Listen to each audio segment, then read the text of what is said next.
आज हम पढ़ने वाले हैं गणित। गणित में स्पेशली आज हमारा जो टॉपिक है वो है ट्रिग्नोमेट्री, त्रिकोणमितीय अनुपात। ये जो टॉपिक है ये कक्षा 9 और कक्षा 10 दोनों के लिए ही बहुत महत्वपूर्ण है, क्योंकि इस टॉपिक के अंदर आज हम ऐसी जानकारी पढ़ने जा रहे हैं जो परीक्षा की दृष्टि से भी बहुत ही महत्वपूर्ण है, साथ ही साथ पढ़ने में भी मनोरंजक हैं। और इस खेल में ही हम इस टॉपिक को कवर कर लेंगे। आप देखिए, यह जो टॉपिक है कक्षा 9 में भी आता है और कक्षा 10 में भी आता है। कक्षा 10 की एक्सरसाइज नंबर 6 में है और कक्षा 9 की एक्सरसाइज नंबर 14 में है। टॉपिक का नाम है ट्रिकोनोमेट्रिक रेशियो, हिंदी में बोलते हैं इसको त्रिकोणमितीय अनुपात। इस त्रिकोणमितीय अनुपात को हम पढ़ने से पहले थोड़ा सा आपको बता देते हैं पाइथागोरस प्रमेय के बारे में। पाइथागोरस प्रमेय हमें 3 बेसिक फॉर्मूलों पर आधारित है, या मैं कहूँ कि 3 अक्षरों पर आधारित है, जिनका नाम है कर्ण, लंब और आधार।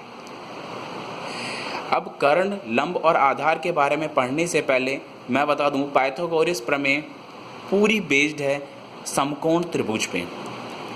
दोबारा बताना चाहूँगा कि पाइथागोरस प्रमेय जो पूरी आधारित है वो है एक समकोण त्रिभुज पर आधारित है। समकोण त्रिभुज के बारे में आपको बताने से पहले बता दूं, वैसे तो आप सभी को पता होगा समकोण त्रिभुज क्या होता है, कि समकोण त्रिभुज की एक भुजा 90 डिग्री पे बेस्ड होती है, जिसका एक जो भुजा है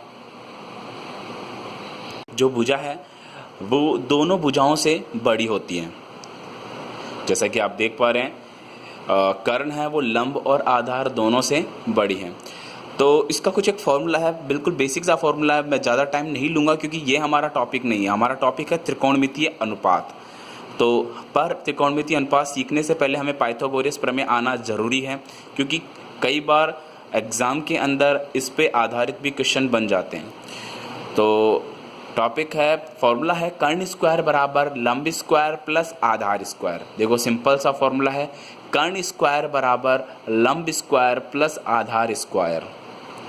अब आप देख रहे होंगे जो कर्ण है यहाँ पे भुजा AC को प्रदर्शित कर रहे हैं और लंब BC को और आधार को प्रदर्शित कर रहे हैं AB। ठीक है, तो AC स्क्वायर बराबर BC square plus AB square. ये बात आपको यहाँ तक क्लियर हो गई है। इसके बाद आप देखिए, हम कर्ण से ही एक नया फॉर्मूला निकाल रहे हैं, कर्ण स्क्वायर वाले फॉर्मूले से ही लंब स्क्वायर बराबर, देखो अब लंब पहले आ गया क्योंकि हमें लंब की वैल्यू याद करनी है, तो हमने लंब स्क्वायर बराबर ले लिया है।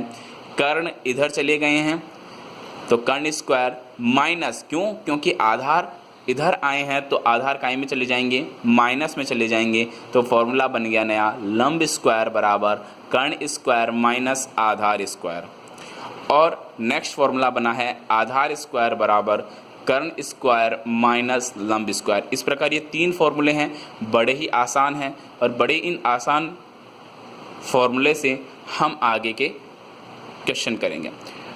पहला एग्जाम्पल मैंने लिया है। देखिए, आप पहला एग्जाम्पल बहुत इजी है, पर एक समझाने की दृष्टि से समझाया गया है कि यहाँ पे जो आधार है वो कितना दे रखा है 3 सेंटीमीटर, लंब कितना दे रखा है 4 सेंटीमीटर, और हमसे क्या पूछा गया है कर्ण, यानी कि हमें क्या नहीं दिया गया, कर्ण नहीं दिया गया। तो अब देखिए, कर्ण स्क्वायर बराबर वही फॉर्मूला जो सबसे पहला फॉर्मूला है, कर्ण स्क्वायर बराबर लंब स्क्वायर प्लस आधार स्क्वायर। कर्ण की वैल्यू हमें पता नहीं है तो हमने ऐसा कैसा AC लिख दिया। लंब की वैल्यू हमें पता है 4, तो 4 का स्क्वायर। आधार की वैल्यू 3 है तो 3 का स्क्वायर। तो 4 का स्क्वायर किया 16, 3 का स्क्वायर किया 9, 16 और 9 का जो योग बना वह है 25। आप कैलकुलेट करके देख लीजिए, 16 और 9 का योग 25 ही होता है। तो हमारे पास बनता है AC स्क्वायर बराबर है 25। अब देखिए, मैंने लिखा है इधर आने पे AC बराबर √25। ये कैसे हुआ? देखिए, ये एक छोटी सी ट्रिक है, यानी कि आपके सामने जो सामने वाली संख्या के सामने अगर स्क्वायर लगा हुआ है तो आप स्क्वायर हटाइए और उसके सामने वाली संख्या को वर्गमूल में कन्वर्ट कर सकते हैं। It's a simple logic. जो आगे भी काम आएगा आपके।